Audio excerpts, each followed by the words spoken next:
Broadcasting from the business capital of the world, this is the Podcast Business News Network. Welcome back, everybody. She is somebody who helps move you forward, move your life forward. And we've got many different life changes going on where we could use a little help in moving things forward, or maybe we're stuck somewhere and we need help with that as well.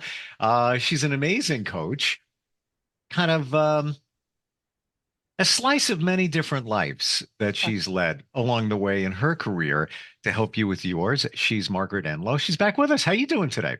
I'm doing well, Steve. Sorry, Mike is somebody that was just here recently, but anyway, Steve, yeah, I'm doing well. I'm doing well. You've been busy. You've been I'm very busy. Yeah. Like what's going on? You've been traveling. What have you been working on?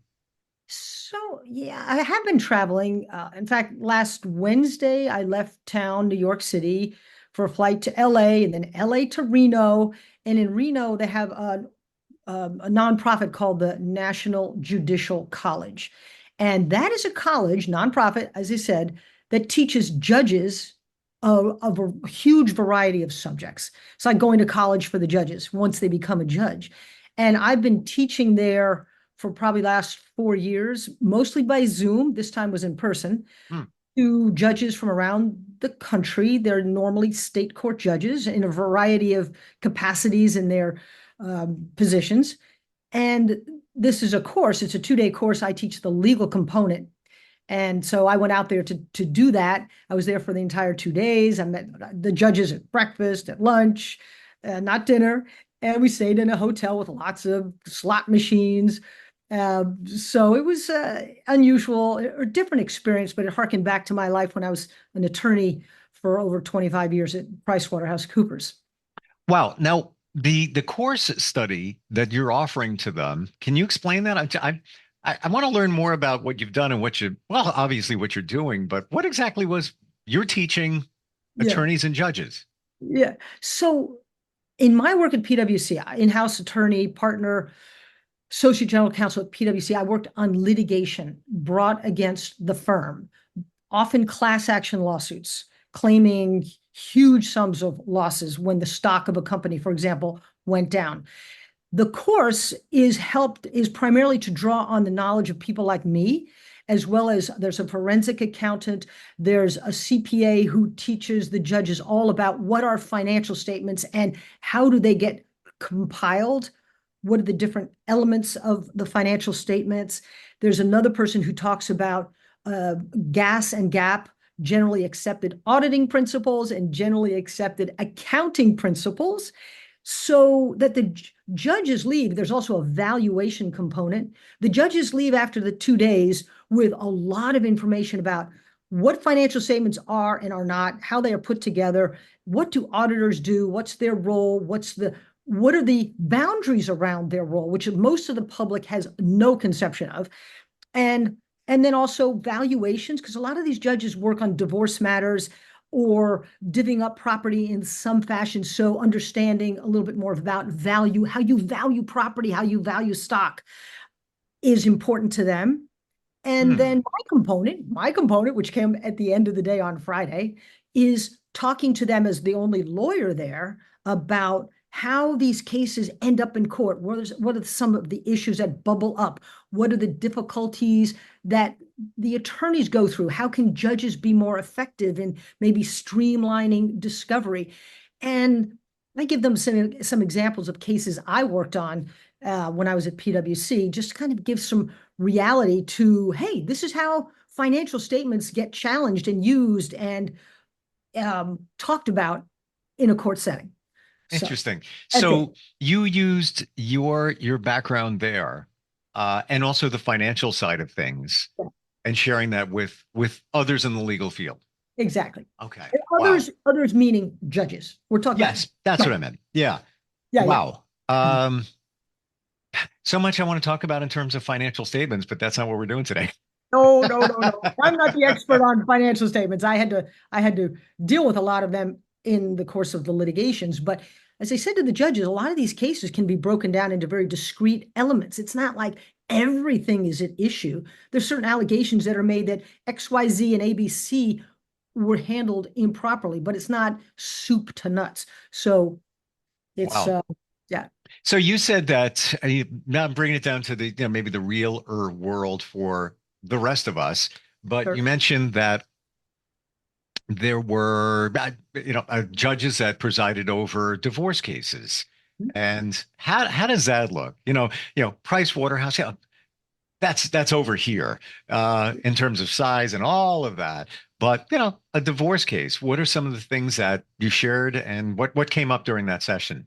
Yeah, uh, a lot of judges do end up dealing with issues like that. And it could be a divorce between a spouse, two spouses. It could be a divorce in a small company that's family run and the brothers, sisters, who family members are not getting along. Sure.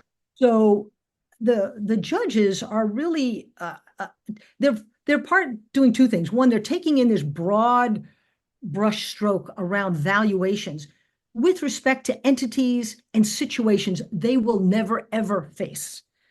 But then they're also taking from the information in facts, analysis, uh, information about where they could go get more information that they can use in issues that come to them. So let's say a divorce case. These judges, I never handled a divorce case at PwC. It just was Sure. not part of my equation. Hmm. But the person who was teaching about valuations, the judges would pick up on, oh, okay, now I understand that when an evaluation is done, I first have to understand, am I looking at the controlling interest, which may not be in a divorce situation, of course, or am I looking at the minority shareholder? In a divorce, it'd be what jurisdiction am I in first? What law do they apply? In light of that decision, what other um, places could I go to get information on how to value assets of the two spouses? How might I think about that?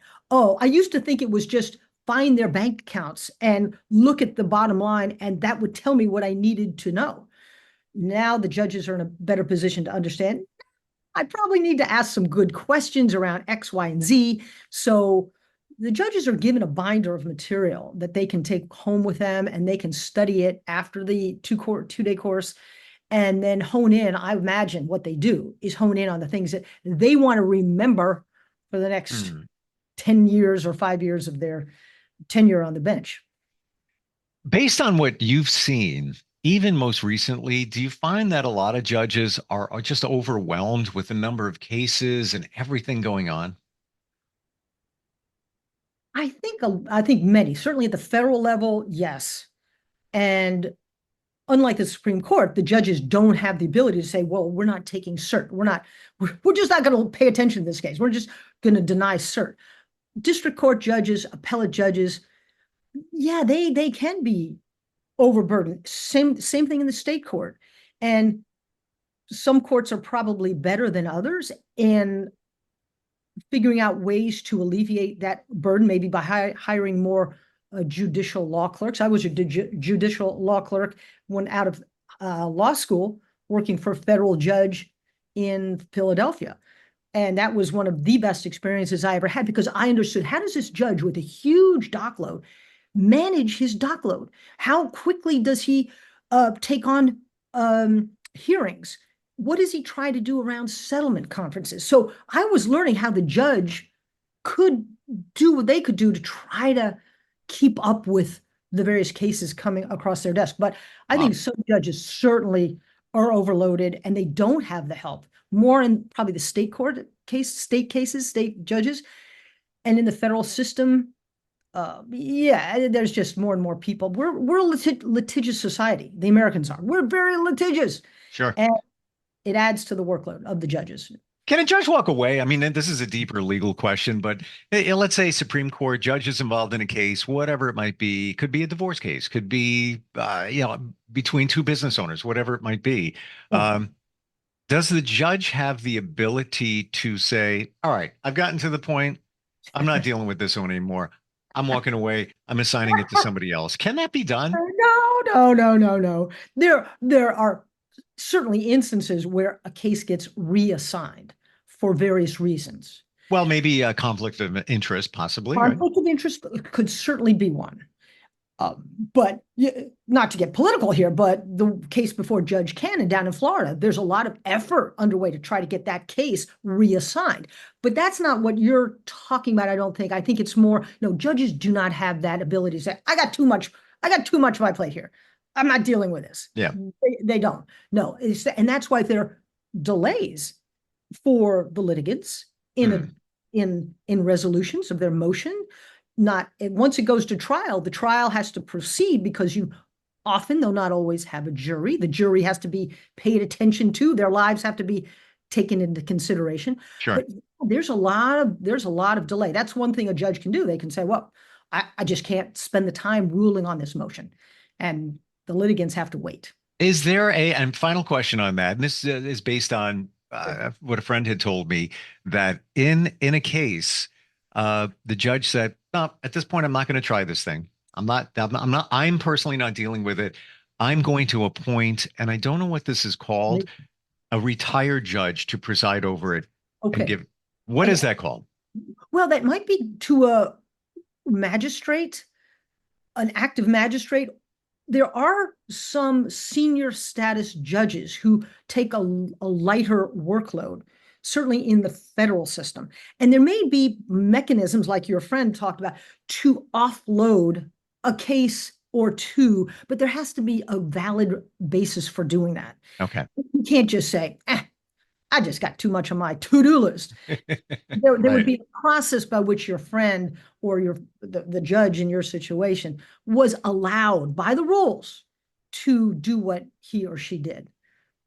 Now, I know that you work with people who are changing their lives, and certainly we've talked about retirement, and that's a whole different situation. What do you hear from people, even judges? I guess it comes a point where it's time to get off the bench. We're good. Yeah. Yeah, that certainly comes up, Steve. In fact, in my recent experience in Reno, there were 35 judges, and one of them just happened to say in passing how, he was retiring in January. He wasn't sure what he was going to do with his life, but he was I could tell, a little nervous about it. So I said, well, I certainly didn't want to promote my services, but I do help people with going through this often difficult transition from being a full-on practicing attorney, practicing judge, practicing whatever, into a different phase of their lives. And some of them, it's like, I can't wait. I'm going to go play golf, play with my grandchildren. I'm going to travel. And others, though, it's like, oh, I don't know what I'm going to do. I need a plan. Some people want a plan. Some people don't want a plan. So my sense is I can be very helpful. I went through it, as I mentioned before, myself, retiring as a partner from PwC. It's like you have the badge that gets you into that building, and all you have to do is swipe it. You're in. You can go to any floor you want.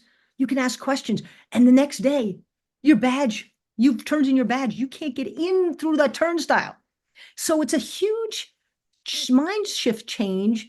And if you're prepared for that, where you can really think through in a time where you're not feeling I'm judged about what I'm going to be doing next, they can be super helpful. So yes, I love working with people who are thinking about retirement. They're a little nervous about retirement. Maybe they've been retired a year and they say, this is just not working very well. And a lot of things can go kind of a little haywire. Sure. Best laid plans, right? You never know. Yeah, exactly. How can somebody be supported if they retire or considering it and feeling that they failed? I'm at this point now, I'm not doing what I was doing. I had a great life, great career, but now I'm not really doing so much and I feel like a failure. Well, there are people that are a little more prone to feeling like that than others. And if they are willing to express it to either their friends or a spouse, or, hey, maybe a coach or maybe a therapist, then they are in a better position to work through that. They're probably these people, many of them, they're not failures, but they're thinking about things in a way that gets them unhappy and has them thinking about the worst that's happened, as opposed to remembering the many good things that they are currently doing.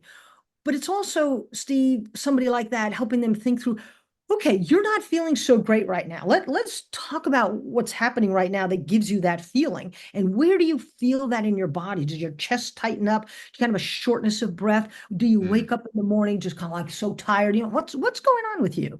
And then peeling back, I kind of hate the analogy peeling back the onion, but it's kind of a good one here to think through, well, what is it that in the last month you've done? Tim, we'll call him Tim, where you felt a little happiness, you felt a little energy, or maybe a little joy. Anything come to mind? They might say, no, nothing. Okay, so now you kind of keep on talking to this person. But if they say, well, actually, I really enjoyed when I did X and Y. Okay, well, let's talk about that a little bit.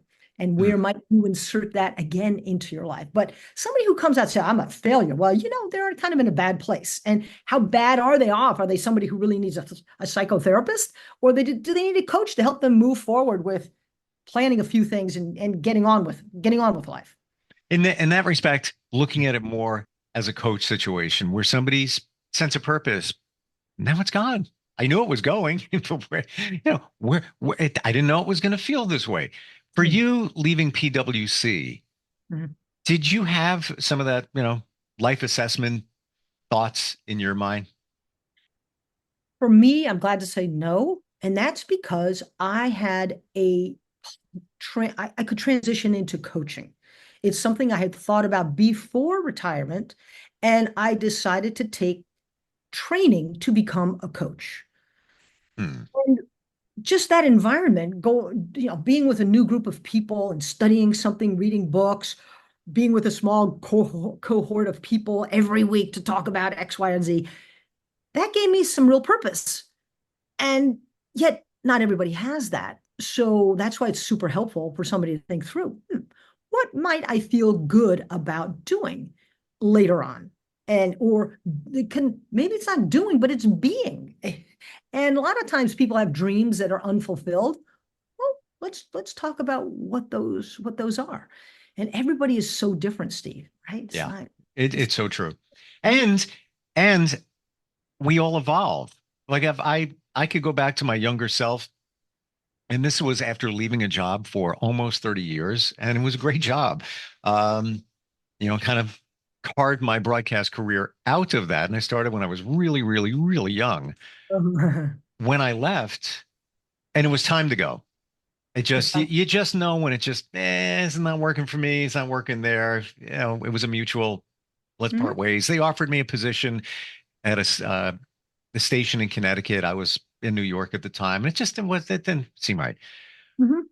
But if I were to look back now, I was worried. Like, what am I going to do? How am I support my family? What am I, Oh, all wow. this like, oh my gosh. Mhm, Instead of taking stock in what I had, mhm. almost 30 years, Yeah. um, experience, notoriety, et cetera, Right. financially okay for the moment, but I worried.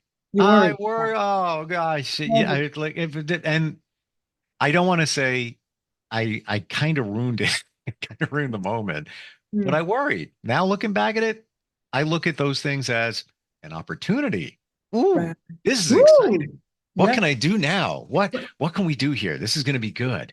Steve, Complete flip. how long did you stay in that worry phase? Good question. Ooh, let's see. I'm going to honestly answer. Uh,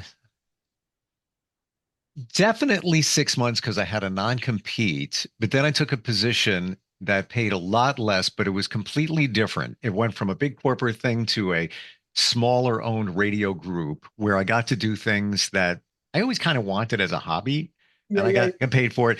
The negative on that was long commute, um, and again, lower pay. But I would say, I was still kind of worried around then. I wasn't completely like we're out of the woods, even though it was okay. Don't worry about it. Um, but definitely 6 months. And a friend who's very intuitive, I called him up, and he was there during part of that journey. And I'm like, what do I do now? I love this big job. yeah. And he's like, when you're at your lowest point, you are the most humble. And I Yeah. never forgot that. I never Uh-huh. forgot that. Yes. Um, Still carry that around today, where you're open to receive things that maybe when everything was good, you're not looking at them at that moment. Um, but we worry about those things. And I get it. Sometimes there's valid reasons to worry about it, but if you just lean back on faith, confidence, you'll motor on through. You motor on through. All right. And did you have a coach at that time to help you, or just kind of relying on friends to I didn't coach? even know what a coach was. Yeah, right. Yeah. Yeah, Yeah. yeah. This is going back I want to say almost 20 years, just shy of 20. So back then the coaching thing really wasn't a thing, It wasn't, yeah, it's very not like it different. is today. Yeah. Right. Even therapy. Yeah. Even to say, yeah, I'm going to go speak with my therapist, people would look at you like, oh, somebody's got a little Oh, problem. what's wrong with Exactly you? right. Yeah. But But just two things on what you were saying. One is, what are your transferable skills? If at the time somebody said, so Steve, you're really going through a big transition here, but let's think through your transferable skills. What are they? And you kind mm, of look at, and why, what experience do you have with those things? How can you talk about those? And then on the end of that journey you've taken, which is not ending, I know, what have I learned from the 20 years ago when I was so worried? What have I learned from that experience that I can take forward? So, and I'm sure in many, many ways you've taken forward learning from that period, as you've just said. for Yeah. sure. And what just dropped in my mind was something my mother would always say. Yeah, what? And she was right. It'll always work out. And I never listened to that. It was more like, in death come fine. But I will say what you just, reflecting on what you just said, Hmm. when I left that job, I started looking for jobs outside of the field because I wanted to help people. I wanted to be connected to the community. So I was looking for jobs as external director of affairs at a hospital or things like that. I Right. fastly realized that I really wasn't qualified for that. And then somebody said to me, you want to connect with the community, you want to help people. You were doing that for decades at your job. Go back to that. So that's Go back to eventually that. what I did. I got back into radio after, riding the non-compete and all of that. But sometimes Yeah. it's, takes that soul searching and I wish I had a coach back then. Oh my Hmm. gosh, what a difference. What a difference Would it have would made have a made. big difference. Exactly. It really would have.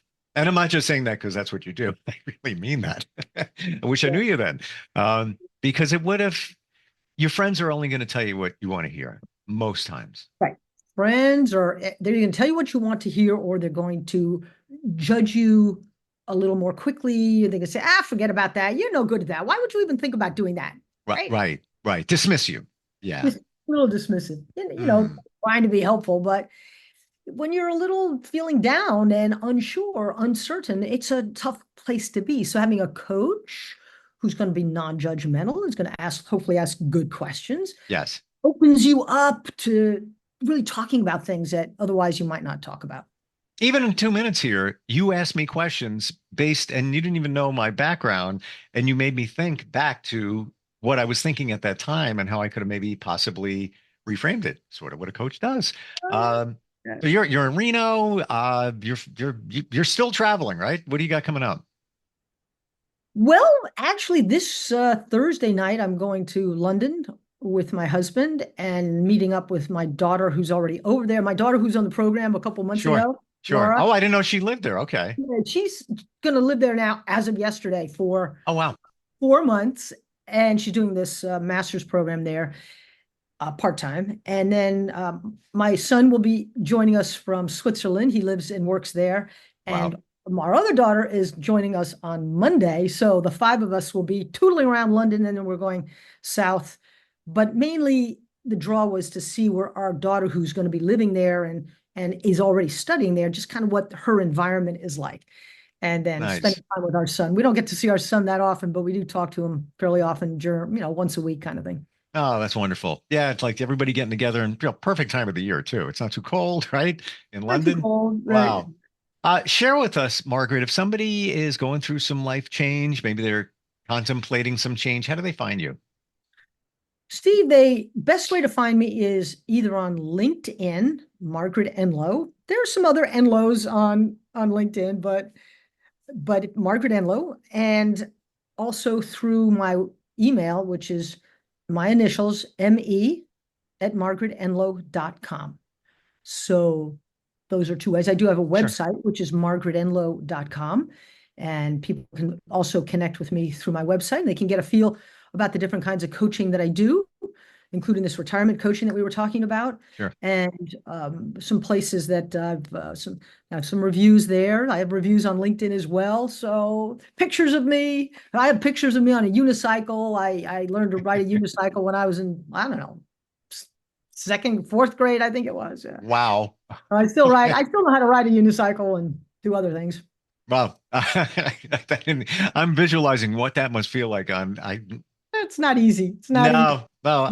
I tried, my kids were a little bit younger on a pogo stick, and it's just, just one bad fall. It's all it takes. And the older you get, the longer it takes. That's right. I just want to share, your last name is Enloe. Correct. MargaretEnloe.com. Yes. Thank you so much for today. Appreciate our talk and kind of a slice of Margaret, which was kind of cool. Kind of, as you say, peeling back the layers on you. And have a great trip to London. Thank you so much. Nice to see you. You too. We'll talk soon. We'll be right back. Are you looking for even more of the podcasts and hosts that you love? The Podcast Business News Network is proud to announce that you now have even more ways to listen live. Check out the MyTuner Radio, online radio box, and Simple Radio apps on iOS and Android, or find us online. Search for Business News Network on mytuner-radio.com, or search Podcast Business News Network on streama.com and onlineradiobox.com/US. Take your podcast on the go and don't miss a minute of the action.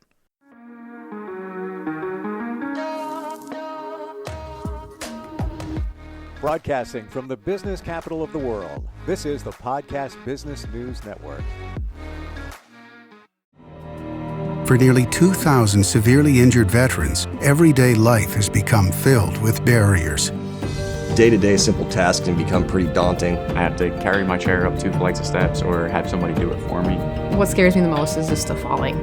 When I'm struggling with my house, I think, to have that one great barrier just knocked down, it's crucial. Home for Our Troops is a wonderful nonprofit that builds a mortgage-free, fully adaptive, handicap-accessible house. And there's no catch. It'll be our very first home that we've ever owned. This is a game changer. This is where your life begins again. We need you to join us in completing this important mission. Please visit hfotusa.org and help build homes and rebuild lives. Because of you, everything's going to be okay.